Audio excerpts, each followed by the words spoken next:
يا أيها الذين آمنوا ادخلوا في السلم كافة ولا تتبعوا خطوات الشيطان إنه لكم عدو مبين.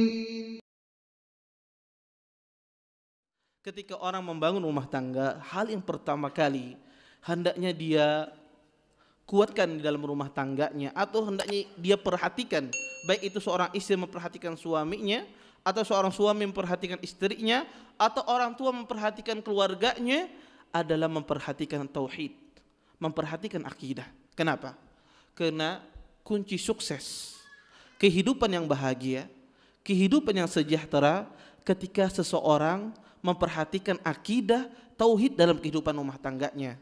Allah Subhanahu wa taala berfirman dalam Al-Qur'an, Allah mengatakan, "Man 'amila salihan min dzakarin aw untha wa huwa mu'minun fanuhyiyannahu hayatan thayyibah." Kata Allah Subhanahu wa taala, barang siapa yang beramal saleh dari laki-laki ataupun dari perempuan, wa huwa mu'minun, dan dia beriman kepada Allah, dia mentauhidkan Allah, dia memiliki akidah yang benar. Apa kata Allah? Fanuhyiyannahu hayatan thayyibah. Maka akan kami jadikan kehidupannya menjadi kehidupan yang baik. Kehidupan yang baik adalah kehidupan yang sejahtera, kehidupan yang penuh ketenangan, kehidupan yang penuh kerukunan, kehidupan yang penuh dengan rasa kasih sayang. Ini kehidupan yang baik. Dan kehidupan baik ini tidak mungkin, kata Allah di ayat ini, tidak mungkin akan dicapai kecuali dua hal. Pertama, dia beramal saleh. Yang kedua adalah dia beriman mentauhidkan Allah Subhanahu wa taala. Artinya, jika seandainya orang tersebut tidak mentauhidkan Allah, tidak perhatian terhadap perkara akidah, maka tidak mungkin dia mendapatkan kehidupan yang baik. Subhanallah. Orang yang bertauhid, orang yang memiliki akidah yang benar, mungkin ada permasalahan di rumah tangganya, pasti ada. Tetapi Allah Subhanahu wa taala senantiasa memberikan taufik kepadanya, memberikan petunjuk kepadanya untuk menyelesaikan permasalahan-permasalahan yang dia hadapi. Subhanallah, kadang-kadang kalau kita melihat ya, apalagi saya sering mendengar ya, di konsultasi di radio, kadang-kadang seseorang bercerai akibat permasalahan sepele. Padahal permasalahan tersebut sangat mudah diselesaikan. Akibat seseorang bertengkar kadang-kadang akibat sang istri kabur dari rumahnya, menceraikan istri. Kadang-kadang suami tidak memberikan nafkah yang lebih, dia bercerai. Kadang-kadang permasalahan yang sepele dia bercerai. Kenapa demikian?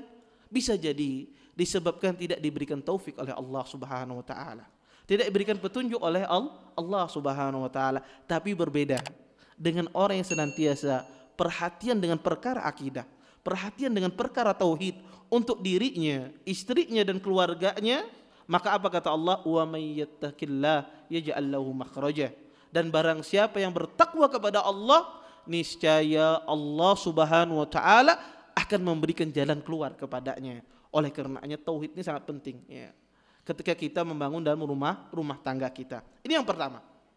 Hal yang kedua yang ingin ulun tegaskan sebelum bahas masalah permasalahan dalam rumah tangga adalah yang kedua, hendaknya kita tekankan ketika kita hidup berumah tangga adalah meninggalkan maksiat. Sekecil apapun maksiat tersebut maka tinggalkanlah. Kita berusaha untuk meninggalkannya. Kenapa? Karena kadang-kadang permasalahan ya, atau percekcokan ya, timbul itu akibat perbuatan maksiat.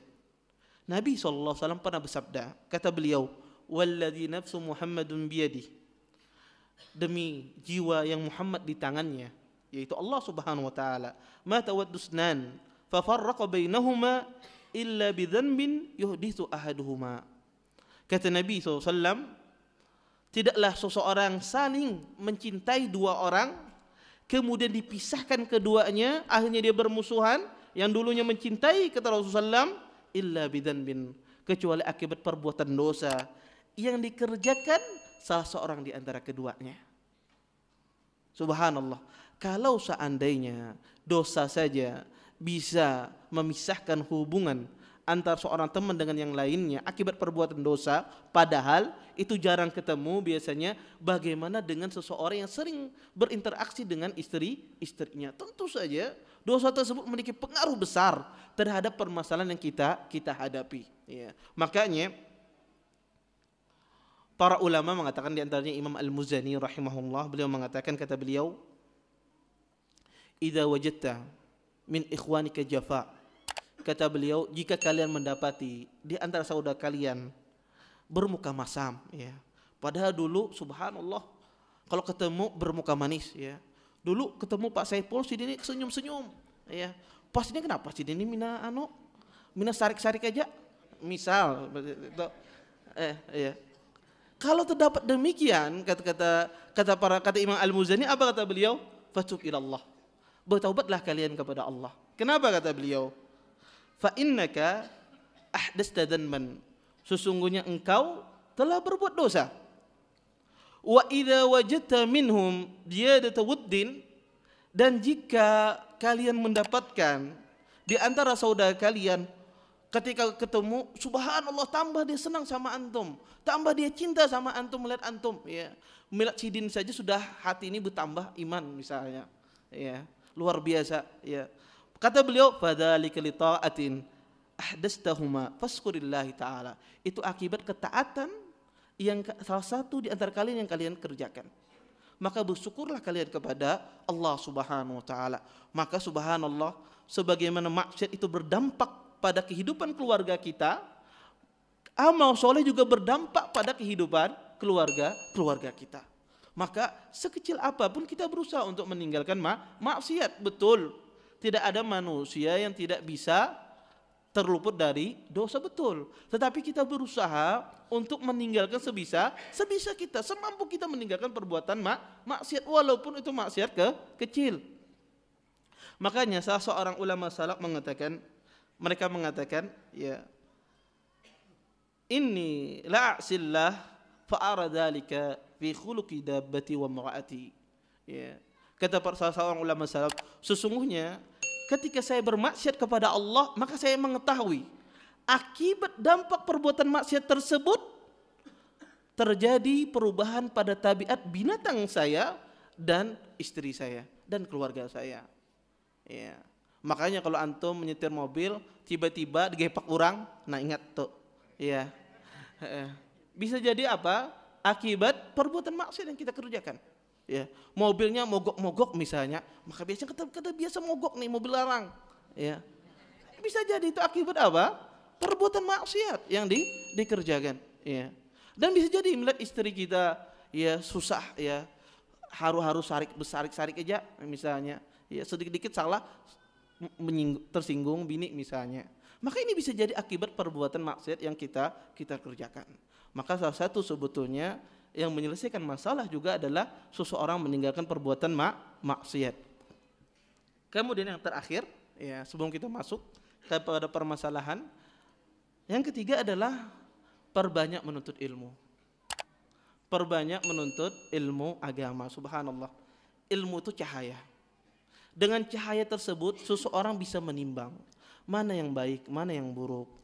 Kapan dia bersikap baik, kapan dia bersikap yang bijak, kapan dia bersikap demikian. Kapan dia bersikap lembut, kapan dia bersikap kasar. Kapan dia bersikap tegas, kapan dia bersikap yang lembut kepada istrinya. Maka dengan ilmu itu mengatur seseorang sebetulnya, kontrol seseorang. Kapan dia marah, kapan dia tidak marah. Kapan dia memberi nasihat, kapan dia tidak memberi nasihat. Itu dikontrol dengan ilmu. Kalau seseorang kadang-kadang tidak memiliki ilmu, tidak memperbanyak ilmu, maka tidak ada yang bisa mengontrolnya. Dan dengan ilmu pula, sejahat orang, ya, sejelek-jelek perangai orang, dia ini berjudi, pemabuk, tetapi subhanallah kalau dia sering menuntut ilmu, maka akan hilang perangai tersebut.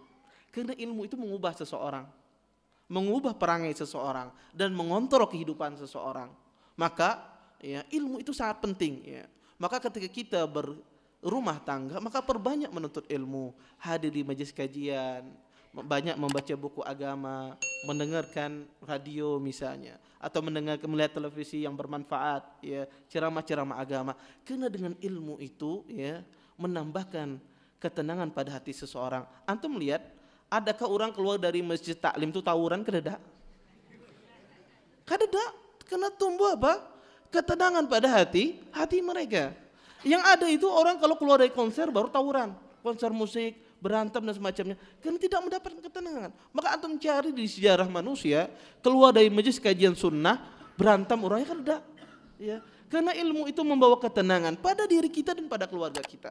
Ya. Antum tidak usah ya. Dan antum ketika lihat istri antum mengaji, maka tenang hati kita, senang kita melihatnya. Sebab itu pula sang istri ketika melihat suaminya mengaji, senang hatinya. Sebab itu pula ketika kita melihat anak kita, dia duduk di majelis ilmu, bagaimana perasaan seseorang? Karena ilmu itu membawa kebaikan pada hati seseorang. Maka ya sebetulnya ya ilmu itu ada pengontrol dalam kehidupan rumah tangga kita. Ini 3 hal yang hendaknya kita ingat betul ketika seseorang itu rumah tangga. Taib. Sekarang saya masuk kepada permasalahan dalam rumah tangga. Sebetulnya permasalahan ini, saya membahas ini sebetulnya karena saya sering menjawab konsultasi syariah di radio ya, dari Muhammadiyah. Maka hampir ya, kalau bisa saya katakan 80% itu orang bertanya masalah rumah tangga. Ya, masalah rumah tangga ya. Pada jurusan saya ini ilmu hadis ya. Tidak ada jurusan masalah apa? Rumah tangga dan semacamnya. Tetapi 80% orang itu bertanya rumah tangga. Ya. Kenapa? Ya. Kenapa permasalahan ini terjadi? Saya berusaha memikirkan ya, berusaha melihat. Ternyata ada hal-hal yang seseorang itu kadang-kadang lupa. Ya. Kenapa permasalahan itu terjadi? Kadang-kadang sebagian orang tidak mengetahui solusinya. Akibat ketidakpahaman dia terhadap kaidah-kaidah dalam kehidupan rumah tangga. Contoh misalnya, kadang-kadang ya Ustadz, ini bagaimana ini suami ya melarang menjenguk ayah, tidak boleh pergi menjenguk orang tua anak. Yang mana ditaati, laki kah orang tua kah? Ya. Ini Ustadz, suami kadang memberi nafkah siapa ini? Ini Ustadz ya bini kabur dari rumah, apa yang ulun lakukan? Ini Ustadz suami ulun penyarikan benar. Ya. Ada juga suami ulun pelit benar. Nah, apa yang ulun lakukan? Sebagian Ustadz suami ulun nih kalau masalah dalam keluarga ulun kadang mau, tapi mau banyak memberi duit. Tapi kalau giliran keluarganya di sananya luar biasa jor-jorannya. Ya, ini banyak permasalahan. Ada yang lebih parah, ya terjadi perselingkuhan dan semacamnya. Oleh karenanya kita akan membahas ya permasalahan ini satu persatu ya, sehingga kita tahu jalan keluar dari permasalahan ini. Pertama, kaidah yang pertama yang harus kita tahu bahwasanya di dalam agama Islam ya, Allah Subhanahu wa taala menjadikan talak itu sebagai solusi ketika dia memenuhi sebab-sebab syar'i. Seorang muslim tidak boleh dia bergampangan menjatuhkan talak kepada istrinya. Dan talak itu tidak diambil kecuali telah ada sebab-sebab syar'i. Para ulama menyebutkan ada sekitar kurang lebih beberapa sebab kenapa seseorang itu diperbolehkan untuk mentalak istrinya. Atau seorang istri meminta cerai kepada suaminya. Ada beberapa sebab. Di antara sebab yang pertama, ya, disebabkan bahwasanya baik itu seorang suami atau seorang istri tidak bagus agamanya. Nanti akan saya rinci. Ya, tidak bagus agama dan akhlaknya. Yang kedua, kata para ulama, di antara sebab seseorang diperbolehkan talak, seorang suami tidak memenuhi kewajibannya dalam hal memberikan nafkah, pakaian dan tempat tinggal. Yang ketiga, kata para ulama, diperbolehkan seseorang menceraikan, baik itu seorang suami menceraikan istrinya atau seorang istri meminta cerai ketika adanya maib, ketikanya ada aib, yang mana aib tersebut menyebabkan seorang suami atau seorang istri tidak bisa menunaikan kebutuhan wajibnya, seperti hubungan biologis dan semisalnya.